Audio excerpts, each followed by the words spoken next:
Hi, my name is Corey McGowan. I'm an actor that does not know movies. So every week I sit down, I watch a movie or two, and I report back to you with my honest thoughts and reviews. This is Monday Night Movies. So I have been recording this video for the last probably 30 minutes, and I went back to double check the footage to make sure things lined up. And my mic kept dying.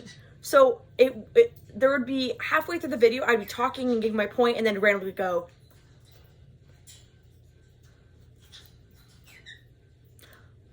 yeah, okay, so that was a little frustrating, but we're back on track. Bear with me, the audio of this video probably isn't gonna be great, but I have spirit. So this week we're gonna be talking about Send Help, featuring Rachel McAdams and Dylan O'Brien. Linda is our main character. She is very sweet, optimistic, very hardworking, and terribly misunderstood by everyone in her life, which is so unfortunate. She is constantly taken advantage of at work by her coworkers who are taking her work and claiming it as her own, and including her on after work activities. It's just like this woman is so sweet and she's a little kooky, but she's got so much heart, and people are so judgmental and just don't see the potential and how great of a lady she is. So Linda has been with this company for 7 years, and her boss promised her a promotion, which was bigger pay, more reward, all the above, so great. Well, then her boss passed away and his son took over. His son is Bradley, Dylan O'Brien, and he's not the kindest person. He's actually not nice at all. And he ends up, so he went to college, he was in a frat, he ends up meeting this one guy, they play golf together, they're best friends. And he decides, oh, this guy works at my company, I'm just gonna give him the promotion instead. I wanna work with my friends, I don't wanna work with Linda. So he gives that one guy the promotion. He's only been working there for 6 months. Linda has been working there for 7 years. That makes sense. That makes 100% total perfect sense, right? So Linda is frustrated. She's hurt. She's been betting money on this promotion and she's been really looking forward to it. And then all of a sudden it just gets ripped away from her on a random Tuesday. So she ends up going and talking to Bradley, and she's like, I'm very upset. I'm hurt, all the above. And Bradley says, you know what? You're just not what I'm looking for. I'm looking for someone with charisma who can charm a room. I'm looking for someone who's more sociable, and you just don't have those skills. I don't think you're the material I'm looking for, but come with me to this business trip to Bangkok. Prove me wrong. Maybe I'll change my mind. So she ends up getting on their private plane, and she's so ready to be sociable and charming, and she's really putting herself out there. And Bradley and their other coworkers are just mean. They're so mean to her. For what? Sorry. They're so mean. So she's working on a project or something for work, and in the front of the plane, Bradley and all the guys are hanging out and laughing and sharing beers, and oh my goodness, remember that one time? All the above. So one of the guys gets out of his seat and shows Bradley a video on his laptop. And Linda, fun fact about her, she is a Survivor fanatic. She loves Survivor. She loves learning about it. She loves learning about how to survive in the wild on her own. It's just a big passion of hers. And that's how she spends all of her nights after work, is watching reruns of Survivor. So they end up finding her self-tape for Survivor. And all the guys get out of their seats and they're watching it. Bradley's in his seat and Linda's in her seat buckled up. Well, they start hitting turbulence. Their plane starts going down. And all these people are not in their seat belts. They end up all dying. So Linda ends up getting to shore. Bradley washes up on shore. And Linda starts taking care of him and nursing him back to health. His leg isn't doing very good, and he's unconscious for about a day and a half. Well, in the span of a day and a half, Linda has already created shelter, food, water, working on all the things that they need to survive until they can get help. And when Bradley wakes up. He's like, where's the distress signal? We need to find where the plane crash is so we can go and see if there's some sort of like emergency assistance button on it, yada, yada, yada. And Linda's like, I kind of need to focus on the necessities right now. We can focus on sending SOSs in a little bit, but we needed to make sure we had food, water, and shelter. And Bradley is like, I am your boss. Do what I tell you to. We're doing this. You have to do this, yada, yada. And Linda's like, we're not in the office anymore. If you have any problems, you can do it yourself. Oh, wait, you can't. You're injured. And he's like, you know what? I don't need you. Get out of here. So she ends up leaving him for one day. One day. He is sunburned. His shelter has fallen apart. He has no food. He has no water. He does not know how to sustain by himself. And so when Linda comes back and checks up on him the next day, he's already completely ran back to her. And they kind of do this off and on because Bradley has a big ego and is convinced that he can figure it out on his own and that he's seen it enough. He can do it on his own, and he literally can't. Linda is his only lifeline to surviving and getting off of this island. So Bradley and Linda are spending a lot of time together, obviously, because they're stranded together on this island. And Linda starts teaching him how to be independent, how to survive on the island, what to grab, what to not grab, what to eat, what's off limits, all the above. And she's really been a good guide to him. Well, they start bonding and they decide to drink something called toilet wine, which is just their version of alcohol made on the island, which is good for them. They start sharing a couple drinks, they're having fun, and they start getting really vulnerable and open about their lives before the island. And Linda opens up about how her husband was an alcoholic and was not very nice to her. They were married for 10 years, and one night they got into an argument and he did some really, really mean things. And whenever her husband got drunk, Linda would always hide his car keys because she didn't want him to get hurt. Well, one night he was looking for those car keys and she said, you know what? You can have them. Left the car keys on the table. He got in his car and then got into an accident and did not make it. So Linda carries a lot of guilt about the situation. And because she didn't want to kill him, she just wasn't really thinking.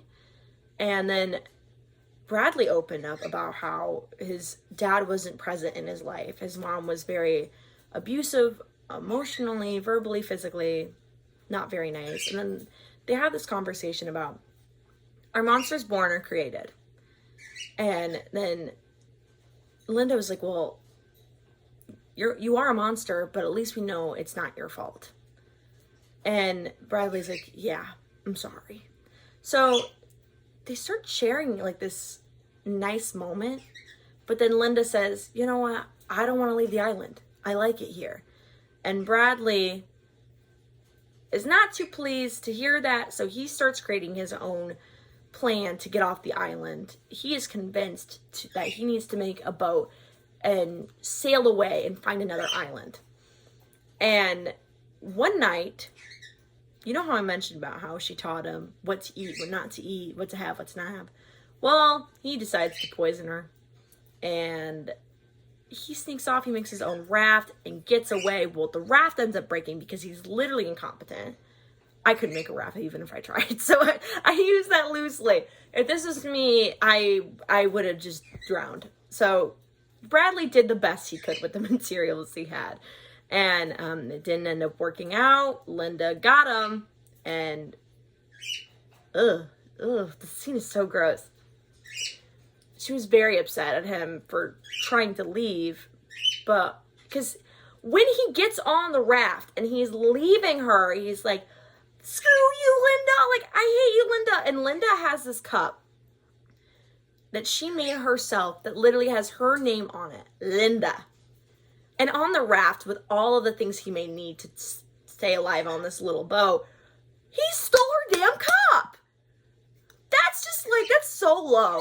Imagine you're on this island, you literally have nothing. You poisoned this girl, and then you get on this raft, and you're like, you know what, salt in the wound. I'm going to steal your cup. That's just petty. You're just stealing this woman's cup. Sorry, I have a lot of feelings. You know how I said earlier that I was a Linda defender?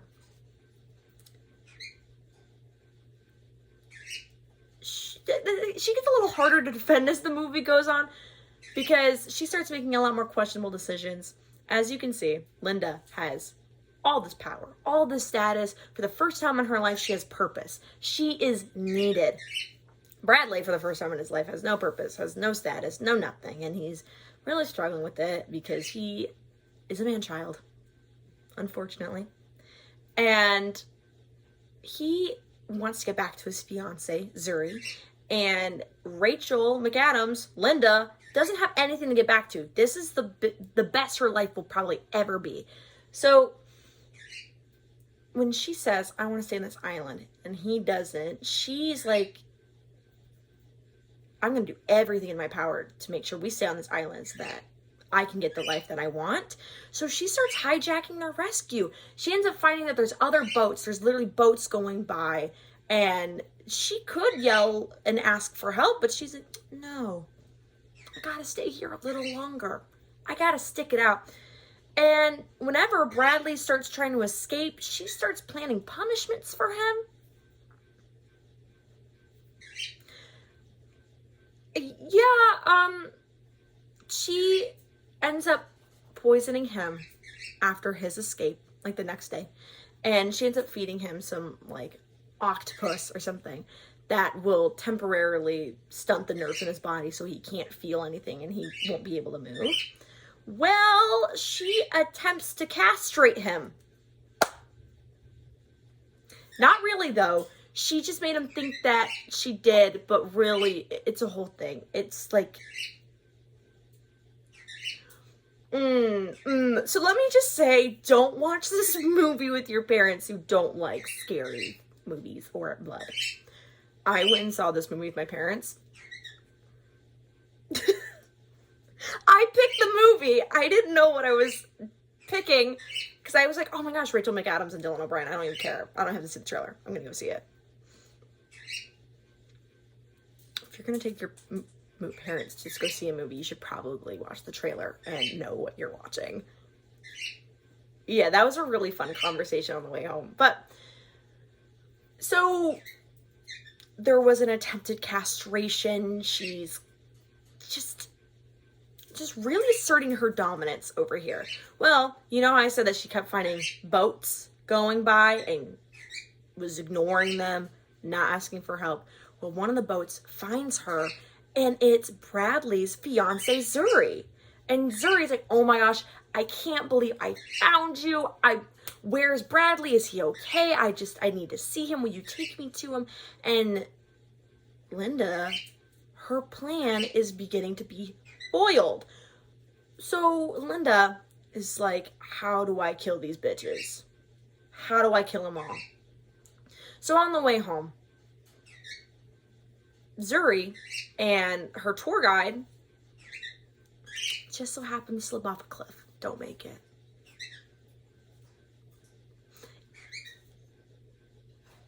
Okay, so they don't make it, and Linda feels a lot of guilt about this because she never wanted to be a killer. She just wanted to get what she wanted. And she ends up going back home, and Bradley is her obedient servant and is not fighting back anymore. And he has no idea that Linda just killed his fiance, who was just about to aid in the rescue. Bradley has now figured out that in order to survive this island, and in order to survive Linda, he has to be passive. So he decides one night, I'm going to go and cook us dinner. Linda's in a mood. She's taking sick days, and she's really not being herself. Maybe this island's really getting to her. I'm going to do something nice for her. So he decides to go and hunt, or go find some fruit, find something. Well, the only thing he discovers is his fiance's body. They're not really having a good day. So Bradley comes back. He talks to Linda. He's confronting her. He's like, did you kill Zuri? Are you the reason we haven't been escaped yet? Yeah, so they just start fighting. They're beating the crap out of each other. It's very bloody. Oh my goodness. Bradley ends up running away. And he's going deep into this forest. He ends up finding a mansion.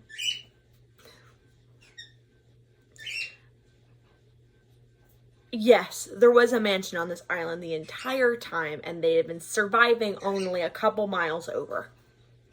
I bet Bradley felt really good about that. Well, he ends up getting inside the house. He ends up trying to take his breath. Linda's already inside the house because she already knew about it and was in fact taking materials from the home to help them better survive outside because she didn't want him to know about the home. Obviously, because that would ruin her whole plan. So they continue to fight. Linda dismembers the security cameras and is hunting him down through the cameras. It's like Five Nights at Freddy's, but worse. And Linda ends up coming face to face with Bradley, holding a gun. Bradley is trying to persuade her, like, I love you, I'll never leave, I want to be with you, our love means something. Mind you, they were never romantically entangled. He just knew that she had feelings for him and was manipulating it and using it against her. Honestly, can't even blame him. He's trying to survive in this moment. So then he's trying to persuade her, and then when she's finally convinced and starts putting the gun down, he takes the gun from her, tries to use it on her, and the gun wasn't even loaded in the first place. She wasn't even planning on shooting him. Well, Linda ended up winning because she took a golf club to him. So, yeah, so Bradley did not make it. Zuri did not make it. None of those people on the plane made it. The tour guide didn't make it. Nobody survives in this movie except for Linda, girl bossing her way to the top. It's a year later, and Linda is a celebrity known for surviving an island, surviving a plane crash, and beating all the odds. She writes all these self-help books. She writes, just builds an entire empire based on the circumstances that she was put on, and she lands on top. The movie ends with her riding off into the sunset with her pet bird with the wind in her hair, and she's became exactly what she said she would never become, which is unfortunate because Linda was so precious in the beginning of the movie. So this is my thoughts on the movie. Linda, earlier when her promotion was given away, she has another conversation with a female coworker and says, well, I guess men take the elevator and we're stuck using the stairs. And then her and Bradley had this conversation about, are monsters born or are they created? Which is the two big things in this movie, which is misogyny and are monsters born or are they created? Is it the circumstance, or are you born to be a bad person who uses your power as a way to control others? And as the movie's shown, monsters are created. What's so unfortunate as watching this movie, I could list you like 10 people that reminded me of Bradley. Being like, I know how Linda feels in this situation, in this circumstance, because I've met people who have discriminated against me or been super rude about the way that I looked or the way that I dressed or treating me differently because I'm a woman. It's so unfortunate how accurate this movie could be to a lot of people and how it feels to be discriminated against for just being a woman. And I think that's so heartbreaking.